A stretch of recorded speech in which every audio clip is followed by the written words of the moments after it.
കർത്താവിൽ എല്ലാവർക്കും വന്ദനം. എല്ലാ പ്രിയപ്പെട്ടവർക്കും സന്തോഷത്തിൻ്റെയും സമൃദ്ധിയുടെയും സമാധാനത്തിൻ്റെയും ഒരു പുതുവത്സരം ഇൻ ക്രൈസ്റ്റ് ഫാമിലി നേരുന്നു. 2024 എല്ലാ അർത്ഥത്തിലും നിങ്ങളുടെ ജീവിതത്തിൽ മറക്കാനാകാത്ത ഒരു വർഷമായി തീരട്ടെ എന്ന് പ്രാർത്ഥിക്കുന്നു. 2024 കുറിച്ച് പ്രാർത്ഥിക്കുമ്പോൾ ദൈവം ഏൽപ്പിച്ച ഒരു പ്രവചന ശബ്ദം ചുരുക്കം വാക്കുകളിൽ തിരക്കുള്ള ദിവസങ്ങളാണ്. ഒരുപാട് സന്ദേശങ്ങൾ നിങ്ങൾ കേൾക്കുന്നവരാണ്. ചുരുക്കം വാക്കുകളിൽ ഞാൻ നിങ്ങളോട് പങ്കുവെച്ച് പ്രാർത്ഥിക്കുവാൻ ആഗ്രഹിക്കുന്നു. ആ സന്ദേശത്തിന്റെ വിശാലമായ മുഖങ്ങൾ അടുത്ത ദിവസങ്ങളിൽ ചർച്ചിൽ നിന്നുള്ള ലൈവിൽ കൂടെ നിങ്ങൾക്ക് കേൾക്കുവാനിടയായി തീരും. 2023 2024 മെസ്സേജിനും ഒരു വലിയ കണക്ഷൻ ഉണ്ട്. 2023 ഇൻ ക്രൈസ്റ്റ് ഫാമിലിയെ സംബന്ധിച്ച് മറക്കാനാകാത്ത ഒരു വർഷമായിരുന്നു. 2023 പ്രവേശിക്കുമ്പോൾ പരിശുദ്ധാത്മാവ് പറഞ്ഞത് ഒരു പുതിയ തുടക്കത്തിന്റെ വർഷമായിരിക്കുമെന്ന് പറയുവാനിടയായി തീർന്നു. തിരിഞ്ഞു നോക്കുമ്പോൾ 12 മാസവും വിവിധമായ നിലയില് പുതിയ തുടക്കങ്ങൾ കാണുവാനിടയായി. അന്ന് ഒരു താക്കോലായിരുന്നു പരിശുദ്ധാത്മാവ് ഒരു വെളിപ്പാടിൽ കാണിച്ചത്. പുതിയ തുടക്കങ്ങൾക്ക് വേണ്ടി ദൈവം ചിലരുടെ കയ്യിൽ താക്കോലുകൾ ഏൽപ്പിക്കുന്നത് കണ്ടിട്ടായിരുന്നു 2023 തുടങ്ങിയത്. 2023 ഈവൻ ഡിസംബറിന്റെ ലാസ്റ്റ് ദിവസങ്ങൾ വരെയും ചർച്ചുമായിട്ട് ബന്ധപ്പെട്ട് ആ പുതിയ തുടക്കങ്ങൾ കാണുവാൻ ദൈവം അവസരം തന്നു. എല്ലാവരുടെ ലൈഫിൽ ഞാൻ 99% ആളുകളുടെ ലൈഫിലും പുതിയ തുടക്കങ്ങൾ കണ്ടു. ചുരുക്കം ചില ആളുകളിൽ മാത്രം കണ്ടില്ല. അതിൻ്റെ സാധ്യതകൾ ഈ വർഷം മാറട്ടെ എന്ന് ഞാൻ പ്രാർത്ഥിക്കുകയാണ്. അതിനകത്ത് ഏറ്റവും എടുത്തു പറയുവാനുള്ള ഒരു കാര്യം, നമുക്ക് യൂറോപ്പിൽ ദൈവം തുറന്ന വാതിലായിരുന്നു. 2023 ദൈവം യൂറോപ്പിൽ തുറന്ന വാതിൽ അസാധാരണമായിരുന്നു. ഒരു പുതിയ തുടക്കത്തിന്റെ ഒരു വലിയ വാതിൽ യൂറോപ്പിൽ തുറക്കാൻ ദൈവം അവസരം തന്നു. പിന്നീട് നാം തുടങ്ങിയ വിവിധ സഭകൾ, അത് നമ്മളെ സംബന്ധിച്ച് മറക്കാനാകാത്തൊരു അനുഭവമാണ്. പിന്നീട് ഒരു പ്രധാനപ്പെട്ട കാര്യമായിരുന്നു ചർച്ചിനെ സംബന്ധിച്ച് പറയുന്ന കാര്യം. ഇന്ത്യയിൽ മാത്രം നടത്തിക്കൊണ്ടിരുന്ന തലമുറകളെ എഴുന്നേൽപ്പിക്കുക എന്നുള്ള ദൗത്യത്തോടെ നടത്തിയ നമ്മുടെ ഗ്ലോറി സ്പോട്ട് കോൺഫറൻസ് 3 കോണ്ടിനെന്റുകളിൽ കഴിഞ്ഞ വർഷം നടത്തുവാൻ അവസരം തന്നു. അമേരിക്കയിലും യൂറോപ്പിലും പ്രത്യേകിച്ച് ഓസ്ട്രേലിയയിലും നടത്തുവാൻ അവസരം തന്നു. ഇതൊക്കെയായിരുന്നു 2023 ഹൈലൈറ്റ് ആയ കാര്യങ്ങൾ. ചർച്ചിലെ പേഴ്സണലി നോക്കുകയാണെങ്കിൽ പല ആളുകൾക്ക് പുതിയ വീടുകൾ ലഭിച്ചു, പല ആളുകൾ പുതുതായി മിനിസ്ട്രിയിൽ വന്നു, പല ആളുകളുടെ ലൈഫിൽ ചെറുതും വലുതുമായ ഒരുപാട് പുതിയ തുടക്കങ്ങളെ കാണുവാൻ ദൈവം അവസരം തന്നു. ഞാൻ 2024 കുറിച്ച് പ്രാർത്ഥിക്കുവാൻ തുടങ്ങിയത് സെപ്റ്റംബർ മാസം മുതലാണ്. സെപ്റ്റംബർ, ഒക്ടോബർ, നവംബർ മാസങ്ങളിൽ പ്രാർത്ഥിച്ചു ഇരിക്കുന്ന സമയത്ത് 2024 കുറിച്ച് ദൈവം ഒരു വാക്ക് എന്നോട് പറയാനിടയായി തീർന്നു. അതും 2023 സന്ദേശവുമായിട്ട് ഒത്തിരി കണക്ഷൻ ഉണ്ട്. 2023 പുതിയ തുടക്കങ്ങളുടെ വർഷമായിരുന്നെങ്കിൽ 2024 ദൈവത്തിന്റെ ആത്മാവ് എന്നോട് പറഞ്ഞത് ഒരു അബണ്ടന്റ് ഇൻക്രീസ്, സമൃദ്ധമായ ഒരു വർധനവിന്റെ വർഷമായിരിക്കും 2024 എന്ന് പറഞ്ഞത്. ചുരുക്കി പറഞ്ഞാൽ ദൈവം കഴിഞ്ഞ വർഷങ്ങളിൽ നിന്നിൽ ആരംഭിച്ചതല്ല, ഒരു സമർത്ഥമായ നിലയിൽ വർദ്ധിക്കുന്നത് നിങ്ങൾ കാണാൻ പോകുന്ന വർഷമായിരിക്കും 2024. 2 വാക്കുകളാണ് ദൈവം ഇടപെട്ടത്. ഒന്ന് അബൻഡൻസ് ആൻഡ് ഇൻക്രീസ്. ഞാൻ ഇതിനകത്ത് ദൈവത്തോട് ചോദിച്ചു, കർത്താവേ, ഇയർ ഓഫ് അബൻഡൻസ് എന്നിടണമോ ഇയർ ഓഫ് ഇൻക്രീസ് എന്നിടണമോ എന്ന് ചോദിച്ചപ്പോൾ ഞാൻ കേട്ട ഒരു ദൈവശബ്ദം ഇങ്ങനെയായിരുന്നു, this is the year of abundant increase. വേദപുസ്തകത്തിൽ അങ്ങനെ ഒരു വാക്ക്, ഒരാളിലാണ് അങ്ങനെ ഒരു വാക്ക് ദൈവം പറഞ്ഞിരുന്നത്. ആ ഒരാളെ നോക്കി ദൈവം പറഞ്ഞ വാക്കാണ് ഇത്. ദൈവസഭകളോട് ദൈവത്തിന്റെ ആത്മാവ് പറയാൻ ആഗ്രഹിക്കുന്നത്. പ്രത്യേകിച്ച് എൻ്റെ കാര്യം എടുത്തു പറയാം. 2024 ഈ ശബ്ദം ഒരു പ്രവചന ശബ്ദമല്ല, ഇതൊരു ഉടമ്പടിയുടെ വാക്കാണ്. പ്രാവചനിക ശബ്ദങ്ങൾക്ക് ടൈം പീരീഡുകളുണ്ട്. ആ ടൈം പീരീഡിലാണ് ആ സംഭവം നടക്കുന്നത്. പക്ഷേ ഉടമ്പടിയുടെ ശബ്ദം എന്ന് പറയുന്നത് തലമുറകളിലേക്ക് നീണ്ടുപോകും. ഇന്ന് നിങ്ങൾ കേൾക്കുന്ന ഈ ദൂത്, അബൻഡൻസ് ഇൻക്രീസ്, സമർത്ഥമായ വർധനവ് എന്ന ദൂത് ഈ വർഷം കൊണ്ട് തീരുകയല്ല. ഇത് നിങ്ങളിൽ തുടങ്ങുന്ന ഒരു ദൈവിക ഉടമ്പടിയാണ്. തലമുറയായി നിങ്ങളിൽ ഈ അബൻഡൻസ് ഇൻക്രീസ് എന്ന വാക്ക് നിലനിൽക്കും. അബ്രഹാമിനെ വിളിക്കുമ്പോഴാണ് ദൈവം ഇങ്ങനെ ഒരു വാക്ക് പറയുവാനിടയായി തീരുന്നത്. ഉൽപ്പത്തി പുസ്തകം 12-ാം അധ്യായത്തിൽ അബ്രഹാമിനെ ദൈവം വിളിച്ചിട്ട് പറയുകയാണ്, ഞാൻ നിന്നെ കാണിപ്പാനിരിക്കുന്ന ദേശത്തേക്ക് പുറപ്പെട്ടു പോകണം. ആ ഒരു പുതിയ തുടക്കം, എ ന്യൂ ബിഗിനിങ് അബ്രഹാമിന് 12:1 ലഭിക്കുകയാണ്. 12:1 ആ ന്യൂ ബിഗിനിങ് ലഭിച്ച ശേഷം 12:2 ദൈവം ഒരു ഉടമ്പടി കൊണ്ട് ആ ന്യൂ ബിഗിനിങ്ങിനെ വേറൊരു ഫേസിലേക്ക് മാറ്റുകയാണ്. ആ ഉടമ്പടിയുടെ ഭാഗമായിട്ട് ദൈവം പറയുന്നു, ഞാൻ നിന്നെ അനുഗ്രഹിക്കും, ഞാൻ നിന്റെ പേര് വലുതാക്കും. ആ അനുഗ്രഹിക്കും എന്ന് പറയുന്ന വാക്കിന്റെ ആംപ്ലിഫൈഡ് ട്രാൻസ്ലേഷനിലാണ് ഐ വിൽ ബ്ലസ് എന്ന് പറഞ്ഞിരിക്കുന്ന ഭാഗത്താണ് ഞാൻ നിന്നെ സമർത്ഥമായി വർദ്ധിച്ച് അനുഗ്രഹിക്കും എന്ന് എഴുതിയിരിക്കുന്നത്.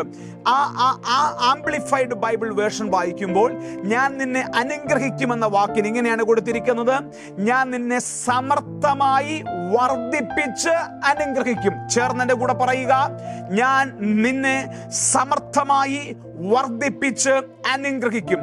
അനുഗ്രഹം എന്ന് പറയുന്നത് തന്നെ അത് ദൈവത്തിന്റെ വാക്കാണ്. അനുഗ്രഹം, സമൃദ്ധി എന്ന് പറയുന്നത് ദൈവത്തിന്റെ വാക്കാണ്. പക്ഷേ അബ്രഹാമിന്റെ ഉടമ്പടിയെ ദൈവം സീൽ ചെയ്യുമ്പോൾ അനുഗ്രഹം എന്ന വാക്കോ സമൃദ്ധി എന്ന വാക്കോ അല്ലെങ്കിൽ വർധനവെന്ന ഓരോ വാക്കുകൾ ഉപയോഗിക്കാതെ 3 വാക്കുകൾ ചേർത്ത് വെച്ച് ദൈവം അബ്രഹാമിനോട് പറയുകയാണ്, അബ്രഹാമേ, ഞാൻ നിന്നെ വെറുതെ അനുഗ്രഹിക്കുകയല്ല, ഞാൻ നിന്നെ വെറുതെ വർദ്ധിപ്പിക്കുകയല്ല, അത് വെറും ഒരു സമൃദ്ധിയല്ല, ഞാൻ നിന്നെ സമർത്ഥമായി അനുഗ്രഹിച്ച് വർദ്ധിപ്പിക്കും.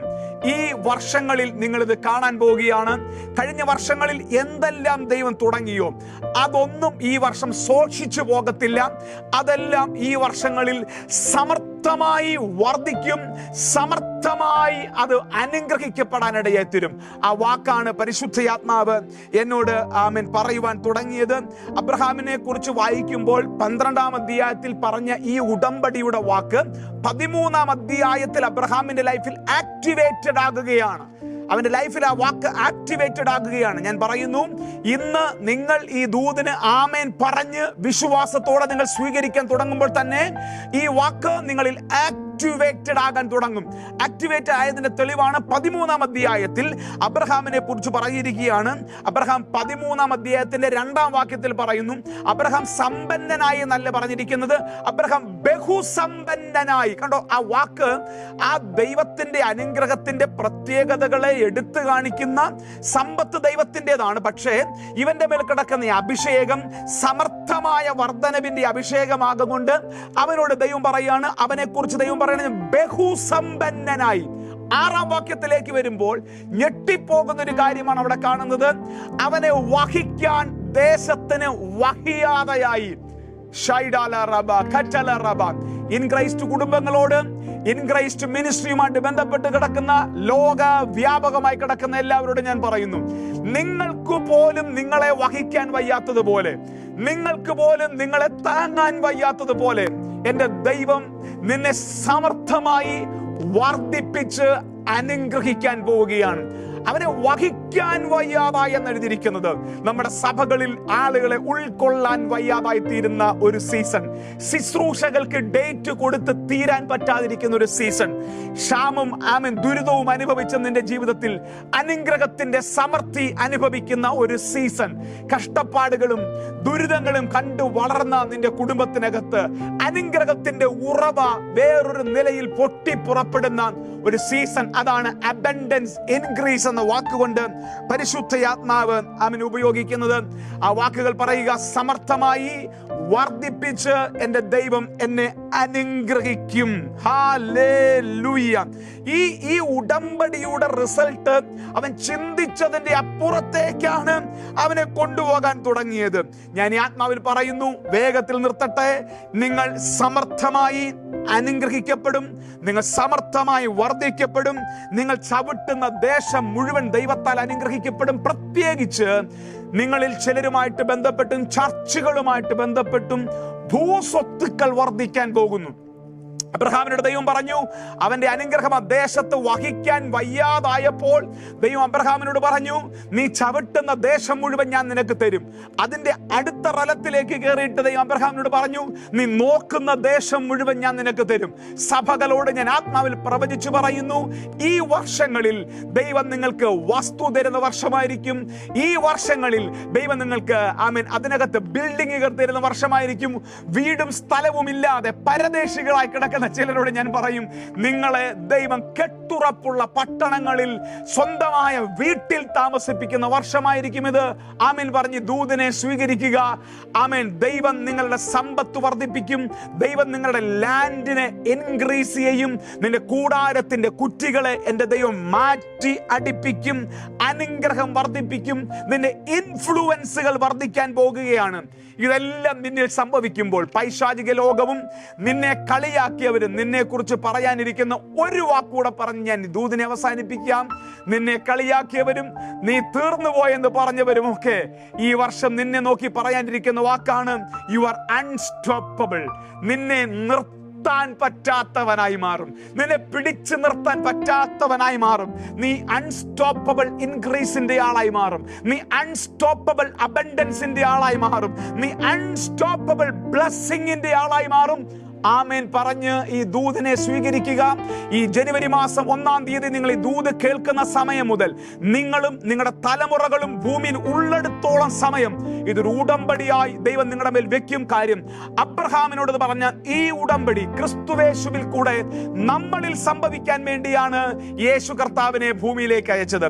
കർത്താവായ യേശുവിൽ വിശ്വസിക്കുന്ന എല്ലാവരെയും നോക്കി അബ്രഹാമിനെ വിളിച്ചപ്പോൾ പറഞ്ഞ ദൂത് ഞാൻ പറയുന്നു, ഞാൻ നിന്നെ സമർത്ഥമായി അനുഗ്രഹിച്ച് വർദ്ധിപ്പിക്കും. നീ ഒരു അനുഗ്രഹമായിരിക്കും. യു ആർ അൺസ്റ്റോപ്പബിൾ ആയിരിക്കും.